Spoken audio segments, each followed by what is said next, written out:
what's going on, y'all? So, got another reaction for you guys. This time, it's I was about to say Thor, because it's God of War Ragnarok. I was going to say Thor Ragnarok, but God of War Ragnarok, shaping the story. It's a 10-minute video, so we about to check it out.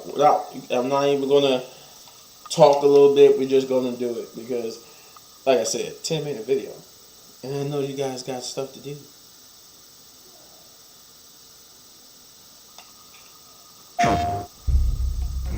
We're coming off of God of War 2018. How do you top that? How do you deliver something that players will love maybe just as much as God of War 2018? The pressure was tremendous.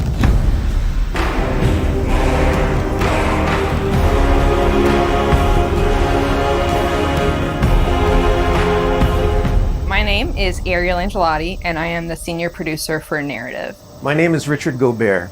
I'm the story lead for God of War Ragnarok. I'm Jodie Kupsko, and I'm the supervising dialogue designer. It's my job to shape the story along with our writing team, our narrative director, and game director. As a producer, it's my job to help build a team to create that content, to own the schedule in realizing that content. I oversee the dialogue production throughout the entire titles. Every line of dialogue that you hear, every human vocalization and effort and grunt, our team touches. So I'm a man now, like you? No. We are not men. We are more than that. The responsibility is far greater. In the story of God of War 2018, we find Kratos seemingly having turned over a new leaf in the Norse lands. He lives a quiet life, hidden in the woods with his wife Faye and their son Atreus. And the story starts with them mourning her death. And we learn that she made a final request before she passed away. She wanted them to spread her ashes from the highest peak in all the 9 realms. He's scared of being a bad father, a bad influence, and as a result, it's made him an absent father. His greatest fear is that he's passed that evil that's inside of him onto his son. You are too quick to temper. You are rash, insubordinate, and out of control. This will not stand. You will honor your mother and abandon this path you have chosen. It is not too late. They befriend Freya, who is an exiled Vanir goddess who used to be married to Odin. They meet Mimir, the self-proclaimed smartest man alive, who serves as their guide and their confidant. And they meet the Holdra brothers, Brock and Sindri, who are world-class weaponsmiths who end up their main source of upgrades and equipment. Now, among the enemies they make are the Aesir gods, whose leader is none other than Odin, someone we never meet in God of War 2018, but who casts a very long and dark shadow over the 9 realms. There are consequences to killing a god! Why? How do you know? How do you know? After many adventures, Kratos and Atreus end up fulfilling Mom's wishes, and over the course of that journey, they find out more about each other and about themselves, and finally find a common ground between them. They become the close family unit that Faye hoped that they would become. In God of War Ragnarok, we fast forward a few years, and little Atreus is now a teen, and they're back to hiding out in their home in the woods in Midgard. During the course of the previous game's events, they were forced to kill Odin's grandchildren, Magni and Modi, the sons of Thor. Thor does a lot of the lion's share of Odin's dirty work, and as a consequence, he's a very violent, unstable personality. At the end of the last game, they were also forced to kill Balder, the son of Odin and Freya, and that has its own set of consequences. He was a very powerful chess piece for Odin, one that Odin is incredibly bitter about losing. Freya has vowed vengeance against them for the killing of her son. Kratos and Atreus didn't want to kill him, they were friends with Freya, but Balder tried to kill her in front of them, and Kratos had no other option in the moment but to kill him to save Freya's life, even though it meant losing Freya's friendship. I will parade your cold body from every corner of every realm and feed your soul to the vilest filth in hell. That is my promise. He saved your life. He robbed me of everything.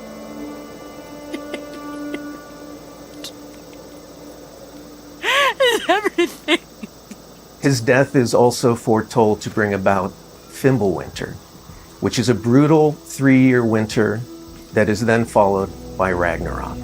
It's an apocalyptic war between all the Norse gods, the giants, the dwarves, and the elves, and an army of the dead.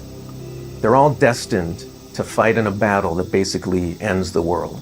Kratos is understandably worried about his son and what it means for him. You get to go on this journey with how Atreus grows into a young adult and how Kratos grows into his next era in his life, and really see kind of the parent that he's striving to be, but the person he's striving to be. I find that tale so incredibly relatable. We had started shooting plenty of content before the pandemic hit. In fact, the week before we all went work from home, we were doing a shoot. I remember being on and off that set, running back to the office and having to talk to studio leadership about what was going down and how this was going to impact us moving forward. And those were trying times. For us, it was a very unique challenge because we had to bring in actors and we had to record them. And so we had to look at different ways of adapting our typical motion capture process and dialogue recording process so we can continue production and continue at the quality that we wanted for our players and our fans. We had some actors stand in for other characters, actors who were already, who were like core to one of the scenes, might just be able to play a background character in another scene to be able to avoid a situation where too many people were on set on any given day. We avoided compromising the story that we were trying to tell as a result of the pandemic and these limitations that we had to deal with. There were no cinematics that we changed. We still have the same characters in them in the final game. We just had to get a bit creative with how we shot the content. Our actor for Atreus, Sonny, is a teenage boy, and his voice changed dramatically throughout the several years on this title. I don't want to fight anyone. I just want answers. We had to go in and even out that performance so it sounds like it took place over a short period of time. That was a unique challenge on this one. The prophecies say Fimbulwinter leads to Ragnarok. War is coming. Whether the Norse saga was going to be a trilogy or just 2 games was something we debated a lot. There were obviously pros and cons for either approach. So we waited for Cory Barlog to weigh in, and he did, and he said, let's do it in 2. The consequence to that is, how do you wrap up the story in one game and do Ragnarok justice? How do we lead up to that and then have a big moment at the end of the game and wrap up all those loose threads? This game is bigger than what we initially envisioned. There's a lot of important story moments that we needed to cover. There are more characters that we follow the threads of, and ultimately it ends up feeling big and epic because there is a lot there for people to enjoy. I am very excited for folks to see this final chapter. A lot happens. We put our characters through the ringer, but we also bring them closure and we provide answers to a lot of the questions the first game posed. Just all of the new combat that we're doing and the new interactions. There's a lot of stuff that's happening in this title that I think people are going to have fun with. We all have our own personal Ragnaroks to deal with, and this story is about how you process that, how you own it, and how you make it a part of yourself and grow from it. I mean, we set some stuff up at the end of last game. There's going to be some consequences this game. We're going to see how things play out between Freya and Kratos.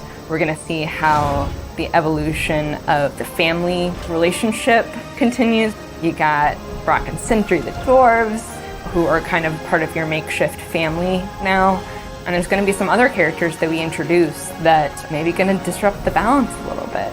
I can't wait until players get their hands on the game or are able to experience how the story unfolds for themselves. We have, I think, an incredibly well-rounded game. Very satisfying combat, beautiful and rich environments to explore, outstanding character art, a lush and moving soundtrack and soundscape. It's the work of hundreds of very dedicated artists, and they all have their own stories to tell.